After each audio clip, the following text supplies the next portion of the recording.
Винех идва на власт след неуспешната война на Курмисош с Византия и управлява България за кратък период от време 756 година до 760 година. Византийският император не се задоволява с победата си и през 757 година организира втори поход срещу България, този път от две страни, с кораби през Черно море и Дунав и сухопътна армия през Тракия. Стига се до снаряжение край крепостта Маркели, при което печелят ромеите. Хан Винех води преговори за мир, изпращайки заложници, но без успех. България губи тракийските територии, както и всички придобивки от времето на хан Тервел. През 759 г. Константин V предприема третия си поход срещу българите, като навлиза с клисурата Велегал в Стара планина. Сега обаче хан Винех се оказва в стратегически по-изгодни позиции и напада византийците в теснините.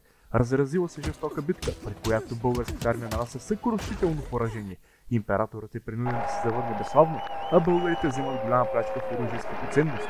Хан Винех обаче не продължава войната в Тракия за да отвоява територия, а предпочита мира. Това негово решение не се нрави на болярите, което води и до неговото убийство.